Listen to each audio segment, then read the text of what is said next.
ATV Originals. Welcome to colour bar. আমি স্নেহা শুরু করছি বিনোদন জগতের স্পাইসি লেটেস্ট খবর আর গসিপ নিয়ে এন্টারটেইনমেন্ট বুলেটিন কালার বার।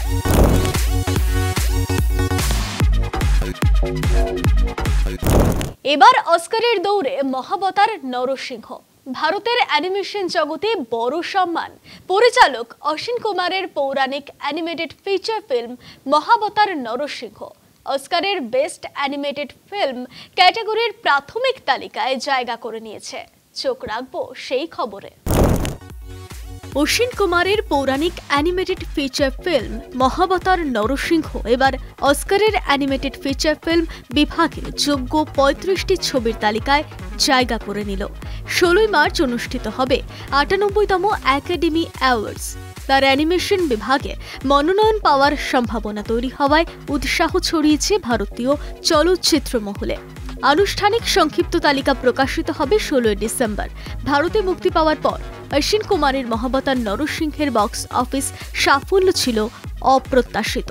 ৪টি ভাষায় তেলেগু, হিন্দি, কন্নড় এবং তামিল ভাষায় মুক্তিপ্রাপ্ত এই ছবিতে ভারতে মোট ২৫০ কোটি টাকা নেট কালেকশন করে দেশের সর্বোচ্চ আয় করা অ্যানিমেটেড ফিল্ম হওয়ার রেকর্ড করেছিল। তবে বিশ্বব্যাপী এর সংগ্রহ ছিল ৩২৫ কোটি টাকা। স্মৃতি মান্ধানা ও পলাশ মোছালের বিয়ে কি আদৌ হবে? একের পর এক বাধার মুখে তাদের বিয়ে। জল্পনা চলাকালীনে আগুনে ঘি ঢালার মতো সামনে এসেছে এক ভিডিও। সেই সময়ও অন্য মহিলাকে একই কায়দায় প্রপোজ করেছিলেন পলাশ। সে কে জানেন? দেখুন। সব ঠিক থাকলে গত রবিবারই ৭ পাকে বাঁধা পড়তেন ক্রিকেটার স্মৃতি মান্ধানা এবং গায়ক পলাশ মোছাল। গত ২৩ নভেম্বর বিয়ের দিনক্ষণ ঠিক হয়েছিল স্মৃতির বিয়ের। সেদিনই আচমকা তাঁর বাবার অসুস্থতার কারণে স্থগিত হয়ে যায় বিয়ের অনুষ্ঠান। এরপর তার হবু স্বামী পলাশের অসুস্থতার কারণে আরও এক ধাপ পিছিয়ে যায় সেই অনুষ্ঠান। তবে এসবের মাঝেই সোশ্যাল মিডিয়ায় ভাইরাল হয়েছে পলাশের অন্য মহিলার সঙ্গে বেশ কিছু চ্যাট, যদিও তার সত্যতা যাচাই করা হয়নি। শুধু চ্যাটই নয়, এরপর ভাইরাল হয়েছে একটি ভিডিও।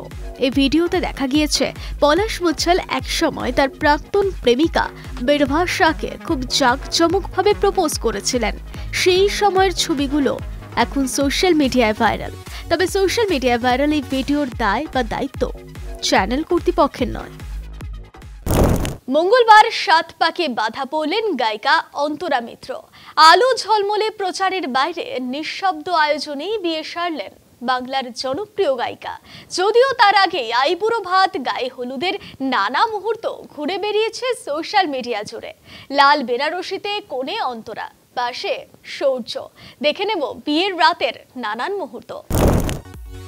একেবারে চুপি সারি সবটা আয়োজন করেছিলেন বাংলার খ্যাতনামা গায়িকা। বিয়ের দিন প্রথাগত বাঙালির সাজে দেখা গেল অন্তরাকে। গায়ে লাল রঙের বেনারসি পরেছিলেন সাবেকি কায়দায়, গা ভরা সোনার গয়না, মাথায় শোলার মুকুট, হাতে রূপোর গাছকৌটো।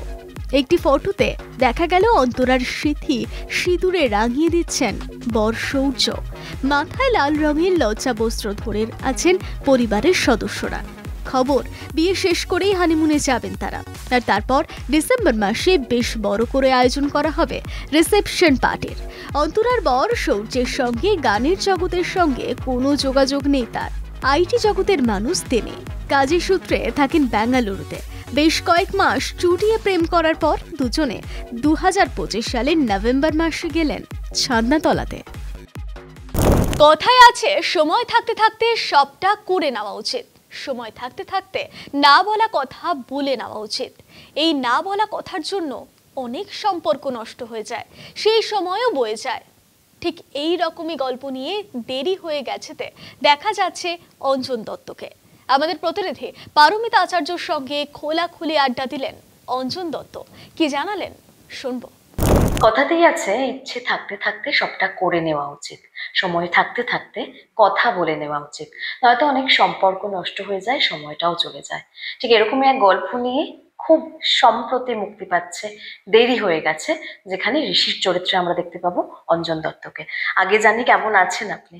ভালো আছি, এখন মজায় আছি। ছেলে একটা ছবি করেছে, সেটা বেশ প্রাইজ টাইজ পাচ্ছে। আমরা জাস্ট গোয়া থেকে ফিরেছি, খুব প্রচুর লোক দেখে খুব ভালো বলেছে। So I am feeling nice that finally ও করলো একটা ছবি। এই এখনকার দিনে খুব সহজে বলে দেওয়া যে ভালো আছি সচরাচর শোনা যায় না। কি করে মানে ভালো থাকার আমি জানি না, যায়? আমার না আসলে আমার জীবনে এত রকম ঘটনা ঘটেছে, মানে আই হ্যাভ সিন, আমি হচ্ছি মানে only son of the rich family, so আদরে বাঁদর টাইপের, মানে আই হ্যাভ সিন মানে প্রচন্ড টাকা, and I have seen the worst of অভাব, দারিদ্র। মা মানে আমার আমার স্কুলের মাইনে ছিল, আমি যখন ছোট ছিলাম তখন প্রতি মাসে 14,000 টাকা, 14,000 সে সময় 1960s। সো আমার বাবা উকিলবাবু কত টাকা রোজগার করতো, you can get an idea.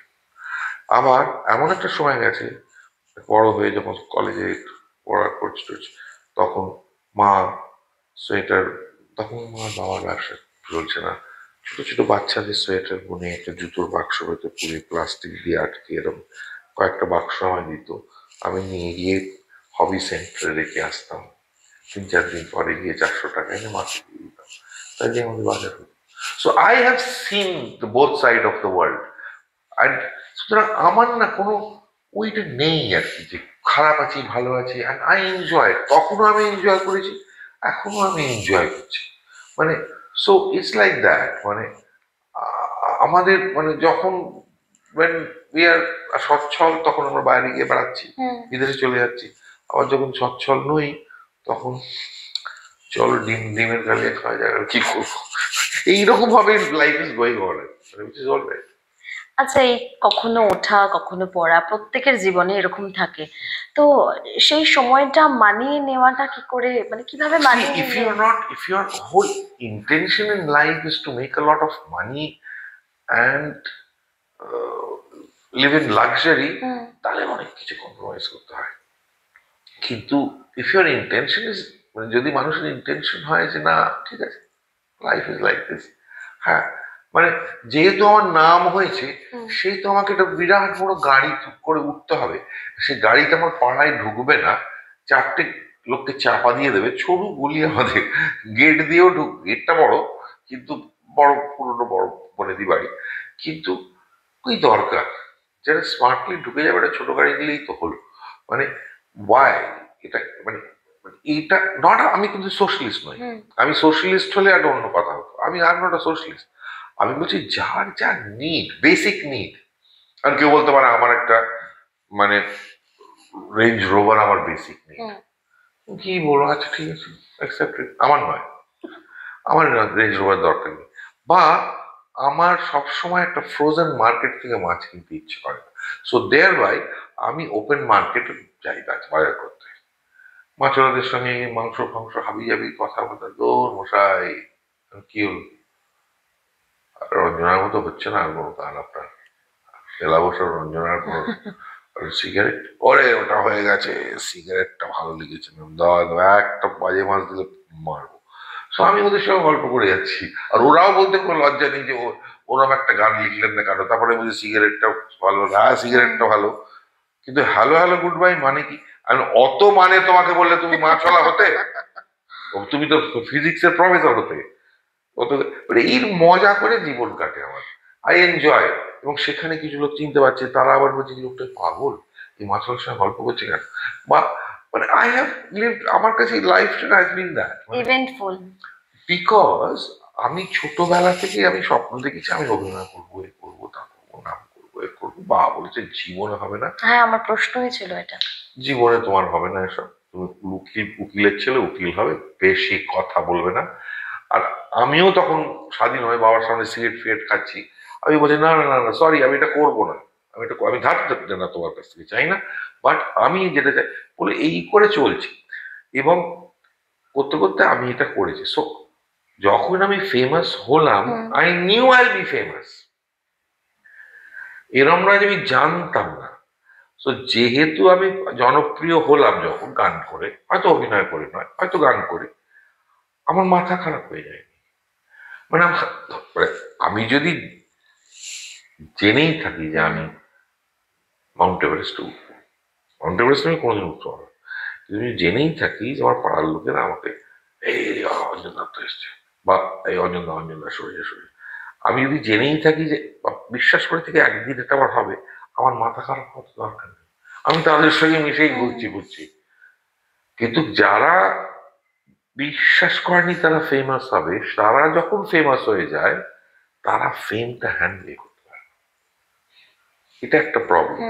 আমি বোঝাতে পারছি? একদম ফেমটা হ্যান্ডেল করতে, আনলেস শাহরুখ অফকোর্স শাহরুখ, অমিতাভ, এরা তো ফেম মানে অনেক কিছু হ্যান্ডেল করতে হয়, স্ট্যাম্পিড হয়ে যাবে রাস্তায়, তাই না? আমাকে তো আমার ভালো লাগে যে আমাকে না গুরু গুরু বলে কেউ গানের শোতেও করেনি। একটা আমার এখনো মনে আছে, বর্ধমানে একটা শো করেছিলাম, আমার জামা ছেড়ে দিয়েছিল। আচ্ছা, জামা ছেড়ে দিয়েছে, এত ভালোবাসে সে নাকি, প্রথমেই জামাটা ছেড়ে দিয়েছি গায়ে হাত দেবে বলে। আচ্ছা ছেলেটা, তা আমি কোনো মতে গাড়িতে উঠে বার করে দিয়েছি আমাকে। আর যাদবপুরে একবার প্রচন্ড আই গট মবড। এছাড়া আমার কত কত জায়গায় আমি শোজ করেছি, দেশে বিদেশে, পিপল হ্যাভ বিন নাইস, পেছনে আসতে করে বেরিয়ে টাক করে বেরিয়ে চলে গেছি। আই হ্যাভ নেভার ফেসড মানে ওই কেওয়াস, পাগলামি, মাথায় তোলা, নাচা। রাস্তাঘাটে যখন আমি হাঁটি, অনেকদিন গেছে যে কোথায় দেখেছি, আপনি দেখেছেন, আপনি মনে করুন কোথায় দেখেছেন, অদ্ভুত। আরে আমি বলতে পারছি না আপনাকে কোথায় দেখেছি, আপনি নাটক না, আপনি সিনেমা করেন, আপনি সিনেমা হিরো, আপনি সিনেমা করেন। হ্যাঁ কি, আরে আপনার নামটা আমি ভুলে যাচ্ছি, দাদা আপনি গান করেন, আপনি বেলাবোস আপনি, কিন্তু আমি আপনাকে সিনেমা দেখেছি। আমি তো বেলাবোস না, আপনি অমরনাথ সেনকে জড়িয়ে দিয়েছেন। ও আচ্ছা, এরকম হচ্ছে, মানে আমার সঙ্গে হিলেরিয়াস। আর আমি তাকে চুপ করে শুনছি, আমি কারণ ছোটবেলায় অনেক মৃণাল সেনের হিরো, আমার মনে পড়েছে চোর এক কাপ কফি খাওয়াই, আমি খাওয়াচ্ছি, এরকমও হয়েছে। মানে but they have been nice to me, my audience has been polite, আমাকে খুব পোলাইট হয়েছে। আজকের কালের বার এখানেই শেষ করছি, দেখা হচ্ছে পরবর্তী এপিসোডে। আমাদের এই স্পেশাল বুলেটিন কেমন লাগছে কমেন্ট করে জানান আমাদের ফেসবুক পেজে, ইনস্টাগ্রামে, ইউটিউবে এবং এক্স হ্যান্ডেলে। এছাড়াও ফলো করতে ভুলবেন না আমাদের website Kolkata TV online. Kolkata TV, রাত দিন 7 দিন।